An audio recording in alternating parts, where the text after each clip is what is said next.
കുഞ്ഞുങ്ങൾ എന്ന് മറക്കുന്നോ എന്നതാണ് ചോദ്യം. Psychiatrist doctor എൽ.സി. ഉമ്മനാണ് നമുക്കൊപ്പം അതിഥിയായി എത്തുന്നത്. വിദഗ്ധ അഭിപ്രായത്തിനായ ഡോക്ടർ എൽ.സി. ഉമ്മൻ 4 വയസ്സുള്ള ഒരു പിഞ്ചു കുഞ്ഞാണ്. 1.5 വർഷമായി പീഡിപ്പിക്കപ്പെട്ടു എന്ന് പറയുമ്പോൾ 2.5 വയസ്സ് മുതൽ ആ കുഞ്ഞ് ഈ വ്യക്തിയുടെ ലൈംഗിക വൈകൃതത്തിന് ഇരയായി എന്നുള്ളതാണ്. നമ്മളൊന്ന് തൊടുമ്പോൾ ഗുഡ് ടച്ച് ബാഡ് ടച്ച് എന്ന് നമ്മൾ മക്കളെ പഠിപ്പിച്ചു കൊടുക്കുമല്ലോ, അതെന്താണ് എന്ന് തിരിച്ചറിയാൻ പോലുമുള്ള പ്രായമായിട്ടില്ലാത്ത ഒരു കുഞ്ഞാണ്. അതുകൊണ്ടാണ് ആ കുഞ്ഞ് താൻ ഉപദ്രവിക്കപ്പെട്ടു എന്ന് അങ്കണവാടി ടീച്ചർമാരോട് പോലും പറയാത്തത് എന്ന് ഈ ഘട്ടത്തിൽ മനസ്സിലാക്കാം. നമ്മുടെ വീട്ടകങ്ങൾക്ക് എന്താണ് ഡോക്ടർ എൽ.സി. ഉമ്മൻ യഥാർത്ഥത്തിൽ സംഭവിക്കുന്നത്? നോക്കൂ, ഏകദേശം ഒരു 90% മുകളിലുള്ള ബാലപീഡനങ്ങൾ, പ്രത്യേകിച്ചും ലൈംഗിക പീഡനങ്ങൾ, അത് ആൺകുഞ്ഞിനോടാണെങ്കിലും പെൺകുഞ്ഞിനോടാണെന്നുണ്ടെങ്കിലും അത് പരിചയമുള്ള ഇടത്തു നിന്നാണ് വരുന്നത്. ബാക്കി 10% താഴെ മാത്രമേ ഉള്ളൂ അപരിചിതരിൽ നിന്നും കുട്ടികൾ ഉപദ്രവത്തിന് ഇരയായി മാറുന്നത്. അപ്പോൾ ഈ പരിചയമുള്ളവരെന്ന് പറയുന്നവർ അവരുടെ ആ ഒരു കുട്ടികൾ അവരുടെ അടുത്ത് കംഫർട്ടബിൾ ആയിരിക്കും. അപ്പോൾ അവരുടെ അടുത്ത് പോകാനായിട്ടൊരു വിസമ്മതം ഉണ്ടാകത്തില്ല. അവർ ഒരു പക്ഷേ അവർക്ക് അടുപ്പമുള്ള ആളുകളായിരിക്കാം, അത് സ്വന്തം വീട്ടിലെ തന്നെ ആയിരിക്കാം, അല്ലെങ്കിൽ സ്കൂളിൽ കൊണ്ടുപോകുന്ന ആരെങ്കിലും ആയിരിക്കാം, അല്ലെങ്കിൽ കുട്ടിയുമായിട്ട് ദൈനംദിനമായിട്ടുള്ള രീതിയിൽ ഒരു ഇൻട്രാക്ഷനുള്ള ആളാണ് ഈ പരിചയമുള്ളവരെന്ന് നമ്മൾ സാധാരണ പറയുന്നത്. അപ്പോൾ ഈ ഒരു അവസ്ഥയാണ് നമ്മൾ ഏത് പഠനം നോക്കിയാലും, ഏത് കേസ് റിപ്പോർട്ട് എടുത്താലും, ഏത് പോക്സോ രജിസ്റ്റർ ചെയ്ത കേസ് നോക്കിയാലും ഈ 90% കേസസും ഈ വകുപ്പിൽ വരുന്നു. അതായത് പരിചയമുള്ളവരാൽ പീഡിപ്പിക്കപ്പെടുന്ന എണ്ണം. ഇതിൽ നിന്ന് നാം മനസ്സിലാക്കേണ്ടത്, ഒന്നുകിൽ മാതാപിതാക്കൾ, അല്ലെങ്കിൽ ബാക്കിയുള്ളവർ, അല്ലെങ്കിൽ സമൂഹത്തിലുള്ളവർ കുട്ടികളുടെ കാര്യത്തിൽ ഉത്തരവാദിത്തങ്ങൾ കാണിക്കാത്തത് കൊണ്ട് മാത്രമാണ് ഇത്തരം പീഡനങ്ങൾ ഉണ്ടാകുന്നതെന്ന് നമുക്ക് നിസ്സംശയം പറയാം. രണ്ടാമത്തെ ഒരു കാര്യം എന്ന് പറയുന്നത്, ഈ പ്രായപൂർത്തിയാകാത്ത കുട്ടികൾ, പ്രത്യേകിച്ചും 18 വയസ്സാകുമ്പോൾ, അതായത് ഒരു മെനാർക്കിയൊക്കെ ആയിക്കഴിഞ്ഞ് യൗവനപ്രാപ്തി ആയിക്കഴിയുമ്പോൾ 12 വയസ്സിന് മുകളിലാകുമ്പോഴത്തേന് കുട്ടികൾക്ക് ഏറെക്കുറെ അറിവാകും. അതിന് താഴെയുള്ള കുട്ടികളുടെ ഒരു സവിശേഷത എന്താണെന്ന് വെച്ചാൽ, പലപ്പോഴും പീഡനത്തിന് ഇരയാകുമ്പോൾ എന്താണ് സംഭവിക്കുന്നതെന്ന് പോലും അവർക്ക് അറിയണമെന്നില്ല. എന്തോ ഒരു അസ്വാഭാവികമായിട്ടുള്ള എന്തോ ഒന്ന് സംഭവിച്ചു, അതിനപ്പുറത്തേക്ക് ആ കുട്ടികൾക്ക് ഒരു അറിവുണ്ടാകണമെന്നൊരു നിർബന്ധവുമില്ല. എന്തെങ്കിലും ശാരീരികമായിട്ടുള്ള ഒരു വേദന അനുഭവിച്ചാലായി, അല്ലാതെ ഇത് എന്താണെന്ന് അവരറിഞ്ഞു വരുമ്പോഴത്തേക്കും അവർക്ക് തീർച്ചയായിട്ടും ഒരു മാനസിക ആഘാതം ആ സമയത്താണ് ഉടലെടുക്കാൻ പോകുന്നത്. അതായത് ഈ പോസ്റ്റ് ട്രോമാറ്റിക് സ്ട്രെസ് ഡിസോർഡർ എന്നൊക്കെ പറയുന്നത്, അതായത് അറിവ് വന്നു കഴിയുമ്പോഴേക്കും തീർച്ചയായിട്ടും ആ കുട്ടിക്ക് താനൊരു മോശം കുട്ടിയായിപ്പോയി, നമ്മുടെ സമൂഹം എപ്പോഴും കൽപ്പിച്ചിട്ടുള്ള ചില വേലിക്കെട്ടുകളൊക്കെ ഉണ്ടല്ലോ, അതനുസരിച്ചിട്ടുള്ള രീതിയിൽ തനിക്ക് എന്തോ സംഭവിച്ചു എന്നുള്ള ചിന്ത വരികയും, കുറ്റബോധം വരികയും, താൻ ജീവിക്കാൻ യോഗ്യയല്ല എന്നുള്ളൊരു ചിന്ത വരാനുള്ളൊരു സാധ്യത ഉണ്ടാകുകയും, ആത്മഹത്യയ്ക്ക് ശ്രമിക്കാനുള്ള അല്ലെങ്കിൽ അത്തരം ചിന്തകൾ വരാനുള്ളൊരു സാധ്യത ഉണ്ടാകുകയും, അത് തന്നെയല്ല ഈ ഫ്ലാഷ് ബാക്സ് ആയിട്ട് ഈ പീഡനം ആ കുട്ടികൾ വീണ്ടും എക്സ്പീരിയൻസ് ചെയ്യാനുള്ള സാധ്യതയുണ്ട്. അതായത് പുനരാവിഷ്കരിച്ച് കാണുക എന്ന് പറയും. അത്തരം ഫ്ലാഷ് ബാക്സ് ഒരു പക്ഷേ ദുസ്വപ്നങ്ങളിലൂടെ ഉണ്ടാവാം, അല്ലെങ്കിൽ അവരുടെ ചിന്തയിൽ എപ്പോഴും ഉണ്ടാകാം. അവർ ഉണർന്നിരിക്കുമ്പോൾ തന്നെ ഇത്തരം കാര്യങ്ങൾ യഥാർത്ഥത്തിൽ അന്ന് സംഭവിച്ച അതേ ഇൻറ്റൻസിറ്റിയോടെ ആ കുട്ടികൾ വീണ്ടും വീണ്ടും എക്സ്പീരിയൻസ് ചെയ്യുന്ന ഒരു ദാരുണ അനുഭവത്തിലൂടെ ഈ കുട്ടികൾ കടന്നു പോകാനുള്ള ഒരു സാധ്യതയുണ്ട്. അതാണ് ഒന്നാമത്തെ കാര്യം. രണ്ടാമത്തെ കാര്യം എന്ന് പറയുന്നത്, ഈ ഡോക്ടർ അതിലേക്ക് വരുന്നതിന് മുൻപ് ഒരു സംശയം. ഡോക്ടർ ഇപ്പോൾ പറഞ്ഞല്ലോ, ഇക്കാര്യത്തിൽ ഒരു സംശയം നിലനിൽക്കുന്നത് ഈ മാതാപിതാക്കളുടെ ഒരു അശ്രദ്ധ ഇക്കാര്യത്തിൽ ഉണ്ടാകുന്നു എന്ന് പറയുന്നുണ്ടല്ലോ. ഏറ്റവും അടുത്ത ബന്ധുക്കളാണ് ഇത്തരം വിഷയങ്ങളിൽ പ്രതിസ്ഥാനത്തേക്ക് വരുന്നത്. നമുക്കറിയാം, ഈ ആ വ്യക്തിയുടെ പേരോ ആ വ്യക്തിയുടെ മുഖമോ നമുക്ക് കാണിക്കാൻ സാധിക്കില്ല. നിർഭാഗ്യവശാൽ നമ്മുടെ നിയമം അതിന് അനുവദിക്കില്ല. ആ കുട്ടിയുടെ ഐഡന്റിറ്റി അത്രയും കീപ്പ് ചെയ്യണമെന്നുള്ള നിയമം അവിടെ കർശനമായി നിലനിൽക്കുന്നതിനാൽ തന്നെ ആ വ്യക്തി ഈ കുഞ്ഞിനെ അടക്കുന്ന സമയത്ത്, അല്ലെങ്കിൽ കുഞ്ഞിൻ്റെ മൃതദേഹം അവിടെ എത്തുന്ന സമയത്ത് വലിയ രീതിയിൽ അലമുറയിട്ട് കരയുക, ഒപ്പം തന്നെ വലിയ രീതിയിൽ മാധ്യമങ്ങളോട് പ്രതികരിക്കുക, അമ്മയെ കുറ്റപ്പെടുത്തുക ഉൾപ്പെടെയുള്ള നടപടികളിലേക്ക് പോയി. ആ കുടുംബത്തിൽ എന്ത് പ്രശ്നമുണ്ടെങ്കിൽ പോലും ഈ വിധത്തിലൊരു ക്രൂര കൃത്യം നോക്കൂ ഡോക്ടർ, അന്ന് ആ കൊലപാതകം ഉണ്ടാകുന്ന ആ ദിവസം പോലും ഈ കുട്ടിയെ ലൈംഗികമായി ഉപയോഗപ്പെടുത്തി പീഡിപ്പിച്ച ഒരു വ്യക്തിയാണ്. ഒരു മനുഷ്യനെന്ന് പോലും പറയാൻ സാധിക്കുമോ എന്നറിയില്ല. ഇവരുടെയൊക്കെ മാനസികാവസ്ഥ എന്താണ് യഥാർത്ഥത്തിൽ ഡോക്ടർ? നോക്കൂ, ബാലപീഡകരെന്ന് പറയുന്നത് നമുക്കതിനെ വളരെ കൃത്യമായിട്ട് അവരെ നമുക്ക് ക്ലാസിഫൈ ചെയ്ത് നമുക്ക് സംസാരിക്കാനായിട്ട് പറ്റും. അതായത് 6 വയസ്സിന് താഴെയുള്ള കുട്ടികളെ പീഡിപ്പിക്കുന്നവരെയാണ് നമ്മൾ പീഡോഫൈൽസ് എന്ന് പറയും. പീഡോഫീലിയ എന്നാണ് ഒരു ആക്ടിന് പറയുന്നത്. ഇത് ലൈംഗിക വൈകൃത സ്വഭാവമുള്ളവർ അല്ലെങ്കിൽ ലൈംഗിക വൈകൃത രോഗമുള്ളവരാണ്. അവിടെ തലച്ചോറ് ആ തരത്തിലാണ് അവർ സെറ്റ് ചെയ്തിരിക്കുന്നത്, ആ തരത്തിലാണ് ഡിസൈൻ ചെയ്തിരിക്കുന്നത്. അവർക്ക് യൗവനപ്രാപ്തി എത്താത്ത പിഞ്ചു കുഞ്ഞുങ്ങളോടാണ് അവർക്ക് നിർഭാഗ്യവശാൽ ആകർഷണം ഉണ്ടാകുന്നത്. അപ്പോൾ ഇത്തരത്തിൽ വരുമ്പോൾ സാധാരണഗതിയിൽ അവസരം കിട്ടുമ്പോഴാണ് അവരത് ഉപയോഗപ്പെടുത്തുന്നത്. അവസരം കിട്ടുക എന്ന് പറഞ്ഞാൽ ഫേവറബിൾ ആയിട്ടുള്ള സിറ്റുവേഷൻ. ഇപ്പോൾ ഈ ഒരു ഉദാഹരണം തന്നെ എടുത്താൽ, വീട്ടിലെന്തെങ്കിലും ഇഷ്യൂസ് ഉള്ളപ്പോൾ, അല്ലെങ്കിൽ അമ്മയ്ക്ക് സ്റ്റേബിൾ അല്ലാത്ത സ്വഭാവമുള്ളപ്പോൾ, അച്ഛൻ ഒരു പക്ഷേ മദ്യപാനിയാണെങ്കിൽ, അല്ലെങ്കിൽ എന്നും നിരന്തരം വഴക്കാണെന്നുണ്ടെങ്കിൽ, ഇത്തരം മോശം സാഹചര്യം വരുമ്പോൾ സ്വാഭാവികമായിട്ടും അച്ഛൻ്റെ അമ്മയുടെയും സൈഡിൽ നിന്നും ആ കുട്ടിക്ക് കിട്ടേണ്ട അറ്റൻഷൻ പാടെ കുറയുന്നു. ഇത് മുതലെടുക്കുന്നവരാണ് സാധാരണഗതിയിൽ കുട്ടികളെ പീഡിപ്പിക്കുന്നത്. ഇത് മാത്രമല്ല, നമ്മൾ ഏത് കേസ് നോക്കിയാലും കുട്ടികളോടുള്ള ശ്രദ്ധ കുറയുന്നത് എവിടെയുണ്ടോ അവിടെ എല്ലാം തന്നെ അത്തരം കുട്ടികൾക്ക് ഇത്തരം അതിക്രമങ്ങൾ നേടാനുള്ള റിസ്ക് സാധാരണ കുട്ടികളെ അപേക്ഷിച്ച് കൂടുതലാണ്. കാരണം ശ്രദ്ധയില്ലെന്ന് വരുമ്പോൾ നമ്മുടെ സമൂഹത്തിൽ ഏകദേശം ഒരു 3 മുതൽ 4% വരെ ആൾക്കാർക്ക് ഇത്തരം മനോവൈകൃതങ്ങൾ ഉള്ളവരാണെന്ന് നമ്മൾ ഓർത്തിരിക്കണം.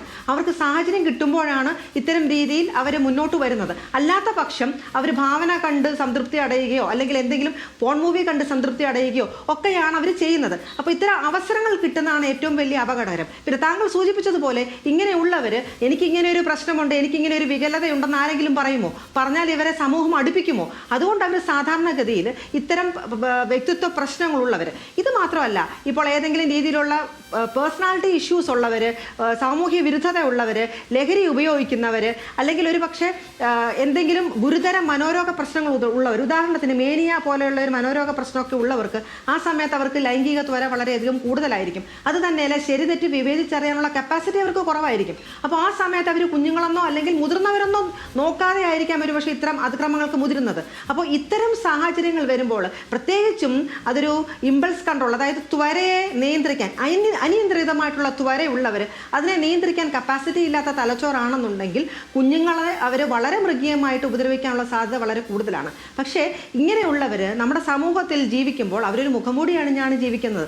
അവരുടെ ആ ഒരു റിയൽ ഒരു സാഹചര്യം അല്ലെങ്കിൽ അവരുടെ റിയൽ സ്വഭാവം മറ്റുള്ളവർക്ക് മനസ്സിലാകണമെന്നില്ല. അവരെപ്പോഴും മാന്യന്മാരായിട്ടായിരിക്കും ഒരുപക്ഷെ ജീവിക്കുന്നത്. സാഹചര്യം വരുമ്പോൾ മാത്രം അവരുടെ ഉള്ളിലുള്ളത് പുറത്തേക്ക് എടുക്കുന്ന ഒരു തരം പ്രവണതയാണ് അവർക്കുള്ളത്. അതൊരു 50% ആളുകളും അത്തരം രീതിയിൽ നമ്മുടെ സമൂഹത്തിൽ ഇപ്പോഴും മുഖംമൂടി അണിഞ്ഞ് ജീവിക്കുന്നുണ്ടെന്നുള്ളൊരു സത്യാവസ്ഥയാണ്. അതുകൊണ്ട് തന്നെ വളരെ ജാഗരൂകരായിട്ട് മാതാപിതാക്കൾ ഇരിക്കുക, അല്ലെങ്കിൽ ഉറ്റവർ ഇരിക്കുക എന്നുള്ളതാണ് നമ്മൾ പ്രത്യേകം ശ്രദ്ധിക്കേണ്ടത്. പിന്നെ ഇത് പല മുൻകൂട്ടി സൂചനകൾ ഈ ഒരു കേസ് എടുത്താൽ തന്നെ പലതവണ ലഭിക്കുകയുണ്ടായി. ആ കുട്ടി ഒരു ആരോഗ്യപരമല്ലാത്ത ഒരു സാഹചര്യത്തിലാണ് വളർന്നു വരുന്നതെന്ന് സൂചിപ്പിക്കത്തക്ക നിലയിലുള്ള പല സിറ്റുവേഷൻസ് ഉണ്ടായി. ഇതിനു മുമ്പ് കൊലപാതകത്തിന് ശ്രമിക്കുകയുണ്ടായി, ഐസ്ക്രീമിൽ വിഷം കലർത്തി ടോർച്ചിട്ട് അടിക്കുകയുണ്ടായി, മാനസിക പീഡനം, ശാരീരിക പീഡനം ഒക്കെയും പലരും നോട്ടീസ് ചെയ്തതാണ്. അതിൻ്റെ അർത്ഥം എന്താണ്? ആരോഗ്യപരമായിട്ട് ഒരു കുട്ടിക്ക് വളർന്നു വരാനുള്ള ഒരു കൺജീനിയൽ അറ്റ്മോസ്ഫിയർ ആ വീട്ടിലില്ല എന്നുള്ളതിനകത്ത് തർക്കമില്ല. അപ്പോൾ ഇത്തരം സാഹചര്യത്തിലൂടെ കടന്നു പോയപ്പോൾ എന്തുകൊണ്ട് സമൂഹം ആ കുട്ടിയെ സേഫായിട്ടുള്ളൊരു സ്ഥലത്തേക്ക് മാറ്റിയില്ല? ഒരു പക്ഷേ അച്ഛനും അമ്മയ്ക്കും നോക്കാൻ പ്രാപ്തിയില്ലാത്തവർക്ക് ഗവൺമെൻറ് അതിൻ്റേതായിട്ടുള്ള സംവിധാനം ഉണ്ടാക്കിയിട്ടുണ്ട്. ചിൽഡ്രൻ ഹോം ഉണ്ട്. അവിടെ ഈ കുട്ടി ഇതിനെക്കാട്ടിൽ എത്രയോ സുരക്ഷിതയായി കഴിഞ്ഞേനെ. അപ്പോൾ അത്തരം ഒരു സാഹചര്യത്തിലേക്ക് ആ കുട്ടിയെ മാറ്റാൻ എന്തുകൊണ്ട് ഉത്തരവാദിത്തപ്പെട്ടവർ ശ്രമിച്ചില്ല എന്നുള്ളതാണ് എന്നെ അത്ഭുതപ്പെടുത്തുന്ന സംഗതി. കാരണം ഈ പലതവണ സൂചനകൾ ലഭിച്ചപ്പോഴും അതൊക്കെ മറികടന്ന്, പ്രത്യേകിച്ചും പോലീസ് കേസ് തന്നെ അന്ന് രജിസ്റ്റർ ചെയ്യേണ്ട ഒരു കാര്യം ഉണ്ടായിരുന്നു, കൊലപാതക ശ്രമം തന്നെയായിരുന്നു. അതൊന്നും ചെയ്യാതിരുന്നിട്ട് പോട്ടെ, അതെന്തെങ്കിലും സാഹചര്യത്തിൽ അവർ ചെയ്തില്ല. എന്നിരുന്നാൽ പോലും കുട്ടിയെ സേഫസ്റ്റ് പ്ലേസിലേക്ക്, സേഫ് സോണിലേക്ക് മാറ്റുക എന്നുള്ള ഒരു ഉത്തരവാദിത്തത്തിൽ നിന്നും ബാക്കിയുള്ളവർ, അതിന് ചുറ്റുവട്ടമുള്ളവരും സമൂഹവും മാറി നിന്നു എന്നുള്ളതാണ് ഇവിടെ ഉറപ്പായും അതൊരു പ്രധാനപ്പെട്ട കാരണം കൂടിയാണ്. ഇതൊരു കൂട്ടുത്തരവാദിത്തമാണ് നിലനിൽക്കുന്നുണ്ട്. നമ്മൾ ആ കുഞ്ഞ് മരിച്ചതിന് ശേഷമാണ് ഈ കാര്യങ്ങളെല്ലാം പുറത്തറിയുന്നത്. ഡോക്ടർ, അത് തന്നെയാണ് ഏറ്റവും പ്രധാനപ്പെട്ട കാര്യം.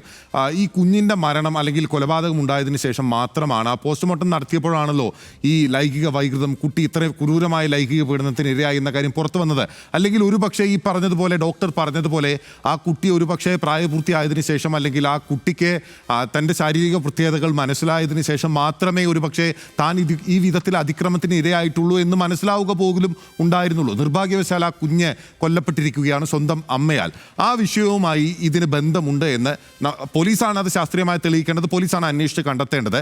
പക്ഷേ ഒരു മാനസികാരോഗ്യ വിദഗ്ധ എന്ന നിലയിൽ ഡോക്ടർ എൽസി ഉമ്മൻ ഏത് വിധത്തിലാണ് മനസ്സിലാക്കാനാവുന്നത് ഈ കൊലപാതകത്തിന്? ഇപ്പോൾ ഈ അമ്മ എന്ന് പറയുന്ന സ്ത്രീ ഏതെങ്കിലും തരത്തിൽ ഒരു പോലീസുമായി ഇതിന് പോസിറ്റീവായിട്ടുള്ള രീതിയിലുള്ള ഒരു റെസ്പോൺസ് നൽകിയിട്ടില്ല. അമ്മ തന്നെയാണ് ഈ വ്യക്തിയുടെ പേരുൾപ്പെടെ പറഞ്ഞതെന്നും പോലീസ് പറയുന്നുണ്ട്. പക്ഷേ ഇതിനെന്തെങ്കിലും തരത്തിലുള്ള ബന്ധമുണ്ടാകാനുള്ള സാധ്യതയുണ്ട്. പോസ്റ്റ്മോർട്ടം ഡിപ്രഷനാണ് ഈ സ്ത്രീക്ക് ഉണ്ടായത് എന്നുൾപ്പെടെയുള്ള അഭിപ്രായങ്ങൾ ഉയർന്നു വരുന്നുണ്ടല്ലോ. എന്താണ് ഡോക്ടർ വിലയിരുത്താനാകുന്നത്? നോക്കൂ, സ്വന്തം അമ്മ കുഞ്ഞുങ്ങളെ കൊന്നുകളയുന്നതിന് വളരെയധികം കാരണങ്ങളുണ്ട്. ഇപ്പോൾ താങ്കൾ സൂചിപ്പിച്ചതുപോലെ പ്രസവാനന്തര വിഷാദം അതിനൊരു കാരണമാണ്. അതേപോലെ തന്നെ പ്രസവാനന്തരം എന്തെങ്കിലും ഒരു സൈക്കോട്ടിക് സിംറ്റംസ്, ഡെല്യൂഷൻസോ മിഥ്യാധാരണയോ അല്ലെങ്കിൽ ചെവിയിൽ സ്വരം കേൾക്കുക, അത്തരം അവസ്ഥയിലൂടെ കടന്നു പോകുമ്പോൾ ഒരു പക്ഷേ അങ്ങനെ ഉണ്ടാകാം. പിന്നെ വ്യക്തിത്വ വൈകല്യങ്ങളുള്ള സ്ത്രീകൾ, ഇതര ബന്ധങ്ങളുള്ള, ഭർത്താവല്ലാതെ ഇതര ബന്ധങ്ങളുള്ള സ്ത്രീകൾ തങ്ങളുടെ സ്വാതന്ത്ര്യ സഞ്ചാരത്തിന് കുട്ടി തടസ്സമാവുമ്പോൾ കൊന്നുകളയാനുള്ള ഒരു സാധ്യതയുണ്ട്. അതുതന്നെയല്ല, ഭർത്താവുമായിട്ടൊരു മത്സര യുദ്ധം നടക്കുമ്പോൾ, ഇപ്പോൾ ഡിവോഴ്സ് ആണ്, കസ്റ്റോഡിയൻ കൊച്ചിൻ്റെ തനിക്ക് ലഭിക്കുന്നില്ല, അങ്ങനെയാണെങ്കിൽ തനിക്ക് ലഭിച്ചില്ലെങ്കിൽ ആർക്കും ലഭിക്കണ്ട എന്നുള്ളൊരു വാശിപ്പുറത്ത് ഭർത്താവിനെ തോൽപ്പിക്കാൻ വേണ്ടിയിട്ട് ഒക്കെ ചെയ്ത് കളയാനുള്ളൊരു സാധ്യതയുണ്ട്. പിന്നെ നമുക്ക് ഇങ്ങനെ വേണമെങ്കിൽ അവിടെ ചില ന്യൂസുകളിൽ വന്ന ഒരു വ്യാഖ്യാനമാണ്, അതായത് കുട്ടി ഇനിയും കൂടുതൽ കഷ്ടപ്പെടണ്ട എന്ന് വിചാരിച്ചൊരു പക്ഷേ അമ്മ കൊന്നു കളഞ്ഞതാവാം. അത് തീർച്ചയായിട്ടും തെറ്റാണ് അങ്ങനെ ഒരു നിഗമനത്തിലേക്ക് എത്താനായിട്ട്. കാരണം ഒരു കുട്ടി പീഡനം അനുഭവിക്കുന്നെങ്കിൽ അതിനെതിരെ ശക്തമായിട്ട് പ്രതികരിക്കുകയാണ് അനുയോജ്യം. ഏതെങ്കിലും രീതിയിൽ നിയമ നടപടി സ്വീകരിക്കുകയാണ് അനുയോജ്യം. ആ കുട്ടിയെ സേഫായിട്ടുള്ള ഒരു സ്ഥലത്തേക്ക് മാറ്റുകയാണ് അനുയോജ്യം, അല്ലാതെ അതിനെ കൊന്നുകളയുകയല്ല. കാരണം കൊലപാതകമല്ല അതിന് പരിഹാരം. ആ കുട്ടിയെ ഒരു അസോൾട്ട് അല്ലെങ്കിൽ അതിൻ്റെ ജീവൻ തന്നെ നഷ്ടപ്പെടുന്ന രീതിയിൽ അതിനെ ആ രീതിയിൽ ഒരു പ്രവൃത്തിയിലേക്ക് അതിന് ഇരയാക്കപ്പെടുകയല്ല വേണ്ടത്. അപ്പോൾ അതിന് മുൻപ് എന്തെല്ലാം ചെയ്യാമായിരുന്നു. പക്ഷേ ഈ പറഞ്ഞതുപോലെ അമ്മയുടെ മാനസിക അസ്വസ്ഥത എത്ര തന്നെയാണെന്നുണ്ടെങ്കിലും അത് ചികിത്സിക്കാമായിരുന്നു, അല്ലെ അതിന് വേണ്ടുന്ന ഒരു അഡ്രസ്സ് നേരത്തെ കൊടുക്കാമായിരുന്നു, ആരെങ്കിലും ഒന്ന് കാണിച്ച് പരിശോധിപ്പിക്കാമായിരുന്നു. ഒന്നും പറ്റിയില്ലെങ്കിൽ ആ കുട്ടിയെ സേഫ് സോണിലേക്ക് മാറ്റാമായിരുന്നു. അപ്പോൾ നമുക്ക് ഇന്റർവെൻഷന്റെ ഒരുപാട് സാധ്യതകൾ നിറഞ്ഞു നിന്നിരുന്ന ഒരു കേസായിരുന്നു ഇത്. പക്ഷേ ആ സമയത്തൊന്നും തന്നെ ആരും തന്നെ അതിന് വേണ്ടിയിട്ടുള്ളൊരു ചുവട് വെച്ചില്ല. അതാണ് ഏറ്റവും ഉറപ്പായും. ഡോക്ടർ, ഒരു കാര്യം കൂടി, ഇതിപ്പോൾ നമ്മൾ ആവർത്തിച്ചു പറയുന്ന, യഥാർത്ഥത്തിൽ നമ്മളെല്ലാവരും മറന്ന അല്ലെങ്കിൽ കേട്ട് പഴകിയ ഒരു വാക്കാണ് ഇനിയെങ്കിലും ആവർത്തിക്കാതിരിക്കട്ടെ എന്നുള്ളത്. നിർഭാഗ്യവശാൽ നമ്മുടെ സമൂഹത്തിൽ ഇത്തരം കാര്യങ്ങൾ വർദ്ധിച്ചു വരുന്ന ഒരു സാഹചര്യമാണ്. അപ്പോൾ ഓരോ വിധത്തിലാണ് ഇതുണ്ടാകുന്നത് എന്നുള്ളതാണ്. നമ്മുടെ സാമൂഹിക സാഹചര്യം എല്ലാവരുടെയും ഒരേപോലെയല്ല. വളരെ സാധാരണക്കാരായിട്ടുള്ള ദരിദ്ര ജനവിഭാഗങ്ങൾ ഉൾപ്പെടെ കേരളത്തിൽ ഇപ്പോൾ താമസിക്കുന്നുണ്ട് എന്നൊരു യാഥാർത്ഥ്യം നമ്മുടെ മുമ്പിൽ നിൽക്കുകയാണ്.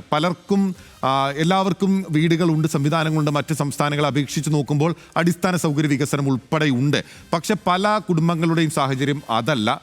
ഈ ബ്രോക്കൺ ഫാമിലി എന്നുള്ള ഒരു പ്രശ്നം അവിടെ നിലനിൽക്കുമ്പോൾ പോലും അതിനപ്പുറത്തേക്ക് പലരുടെയും കുടുംബ സാഹചര്യങ്ങളിൽ ഒരു വീട്ടിൽ വളരെ ചുരുങ്ങിയ സാഹചര്യത്തിൽ കഴിച്ചുകൂടേണ്ടി വരുന്ന കുടുംബങ്ങൾ ഉണ്ടല്ലോ. നമുക്ക് മുമ്പിൽ മറ്റു ഉദാഹരണങ്ങൾ ഉണ്ട്. മാതാപിതാക്കളുടെ അറിവോടെ സമീപകാലത്ത് തന്നെ ഡോക്ടർ തന്നെ പല വാർത്തകളും കേട്ടിട്ടുണ്ടാകാം. ഞാൻ നിരവധി വാർത്തകൾ വായിച്ചിട്ടുണ്ട്, ഇവിടെ നിന്ന് അവതരിപ്പിച്ചിട്ടുണ്ട്. അമ്മയുടെ സമ്മതത്തോടു കൂടി, അല്ലെങ്കിൽ അച്ഛൻ്റെ അമ്മയുടെ ആൺ സുഹൃത്ത് അച്ഛൻ തന്നെ കുട്ടികളെ പീഡനത്തിന് ഇരയാക്കി എന്ന് പറയുന്നത്. എവിടെയാണ് ഇതിനൊരു ലിമിറ്റ് എല്ലാവരിലേക്കും എത്തുന്നത്? പ്രത്യേകിച്ച് പെൺകുട്ടികളുടെ കാര്യത്തിലാണ്. ആൺകുട്ടികളും വൾണറബിൾ ആണ്. പക്ഷേ പെൺകുട്ടിയുടെ കാര്യത്തിൽ എവിടെ ഇത് അവസാനിപ്പിക്കണം, എവിടെ ഒരു വ്യക്തി നമ്മളിലേക്ക് എത്തുമ്പോൾ എവിടെ സ്റ്റോപ്പ് ചെയ്യണം എന്നത് സംബന്ധിച്ച് കൃത്യമായ ഒരു അവബോധം നമ്മുടെ കുടുംബങ്ങളിലേക്ക്, കുട്ടികളെ അപ്പുറത്തേക്ക് മാതാപിതാക്കൾക്ക് നൽകാൻ പോലും ഇപ്പോഴും സാധിച്ചിട്ടില്ലേ നമുക്ക്? നോക്കൂ, പെൺകുട്ടികൾക്ക് മാത്രമല്ല, നമ്മുടെ കേരളത്തിലെ കണക്ക് സൂചിപ്പിച്ചാൽ ആൺകുട്ടികൾക്കാണ് ഒരു അല്പം ശതമാനം കൂടുതൽ ലൈംഗിക അതിക്രമത്തിന് ഇരയാകുന്ന ആൺകുട്ടികൾ എന്ന് പറയുന്നത്. അപ്പോൾ റിസ്ക് രണ്ടുപേർക്കുമുണ്ട്. നമ്മുടെ ഒരു സാമൂഹ്യ പശ്ചാത്തലം ദയവായി കരുതരുത് ഈ പോക്സോ കേസസ് ഇപ്പോഴാണ് വർദ്ധിച്ചു വന്നിരിക്കുന്നതെന്ന്. ഇപ്പോഴത്തെ ഒരു സാമൂഹ്യ പശ്ചാത്തലം മാറിയതിൻ്റെ അടിസ്ഥാനത്തിൽ വന്നിരിക്കുന്നു എന്നുള്ളൊരു ധാരണ വേണ്ട. ഇത് പണ്ട് മുതലേ ഉള്ളതാണ്. ഇപ്പോൾ റിപ്പോർട്ടിങ് കൂടുതലാണ്. ഇപ്പോൾ പോക്സോ എന്ന് പറഞ്ഞ ഒരു ആക്ട് തന്നെ കുട്ടികൾക്ക് വേണ്ടിയിട്ട് ഉണ്ടായിട്ടുണ്ട്. റിപ്പോർട്ടിങ് കൂടുതലാണ്. റിപ്പോർട്ട് ചെയ്തില്ലെങ്കിൽ അവർക്കെതിരെ ശിക്ഷാ നടപടികൾ സ്വീകരിക്കാൻ സാധ്യതയുള്ളത് കൊണ്ടാണ് പലപ്പോഴും എന്നെ പോലെയുള്ള സൈക്യാട്രിസ്റ്റ് ഉൾപ്പെടെ നമ്മൾ റിപ്പോർട്ട് ചെയ്യാൻ ബാധ്യസ്ഥരാകുന്നത്. അല്ലെങ്കിൽ മിക്കവാറും എല്ലാ കേസസും അൺറിപ്പോർട്ടഡ് ആയിട്ട് പോകത്തേ ഉള്ളൂ. വീട്ടുകാർക്കെതിരെയും ആക്ഷൻ എടുക്കാം. അതുകൊണ്ടാണ് കുറേ അധികം കേസസ് എങ്കിലും ഇപ്പോഴും റിപ്പോർട്ടഡ് ആയി വരുന്നത്. അതുകൊണ്ടാണ് എണ്ണം കൂടുതലാണെന്ന് നമുക്ക് തോന്നുന്നതിൻ്റെ ഒരു കാര്യം. ഇത് പണ്ട് മുതലേ നടക്കുന്നതാണ്. അതാണ് ഞാൻ പറഞ്ഞത്, എല്ലാവിധ പഠനങ്ങളും എൻ്റെ വ്യക്തിപരമായിട്ടുള്ള അനുഭവവും എന്നെ പോലുള്ളൊരു മാനസികാരോഗ്യ മേഖലയിൽ ജോലി ചെയ്യുന്ന ആരോട് ചോദിച്ചാലും അവർക്ക് വ്യക്തിപരമായിട്ട് പറയാനുള്ളത്, ഒട്ടുമിക്ക പീഡനങ്ങളും നടക്കുന്നത് അവനവൻ്റെ വീടുകളിൽ തന്നെയാണ്, അല്ലെങ്കിൽ ആ കുട്ടിക്ക് പരിചയമുള്ള സാഹചര്യങ്ങളിൽ തന്നെയാണ്. അവിടെ ഇപ്പോൾ മാത്രമല്ല, പണ്ട് മുതലേ കുട്ടികൾ അൺസേഫാണ്. ഏതെങ്കിലും അമ്മയോ അച്ഛനോ അല്ലെങ്കിൽ രണ്ടുപേരുമോ ഉത്തരവാദിത്തപൂർവ്വം കുട്ടികളെ ഉള്ളവർ മാത്രമേ ഇത്തരം ബാലപീഡനങ്ങളിൽ നിന്നും രക്ഷപ്പെട്ടു പോയിട്ടുള്ളൂ എന്നുള്ളതൊരു വസ്തുതയാണ്. പിന്നെ രണ്ടാമത്തെ കാര്യം, എവിടെ അതിർവരമ്പുകൾ നിശ്ചയിക്കണം? താങ്കൾ ചോദിച്ചതുപോലെ നമ്മൾ സെക്സ് എഡ്യൂക്കേഷൻ എന്ന് പറയുമ്പോൾ പലപ്പോഴും ഇപ്പോഴും പലരും അത് പുച്ഛത്തോടെയാണ് കാണുന്നത്. ഇപ്പോൾ തന്നെ കമൻസ് നമ്മൾ താഴോട്ട് നോക്കിയാൽ ഇവരെന്താണ് പറയുന്നത്, ഇപ്പം ചെറിയ കുട്ടികളെ എന്ത് പഠിപ്പിച്ചു കൊടുക്കണമെന്നാണ് പറയുന്നത്. ഇത്രയും മ്ലേച്ഛമായ രീതിയിൽ അതിനെ അവതരിപ്പിക്കുകയാണ് ആളുകൾ ചെയ്യുന്നത്. അങ്ങനെയല്ല വേണ്ടുന്നത്. 3 വയസ്സ് മുതൽ സെക്സ് എഡ്യൂക്കേഷൻ കുട്ടികൾക്ക് കൊടുക്കേണ്ട, പ്രായത്തിന് അനുസരിച്ചിട്ടുള്ള സെക്സ് എഡ്യൂക്കേഷൻ കൊടുക്കേണ്ടത് ആവശ്യമാണ്.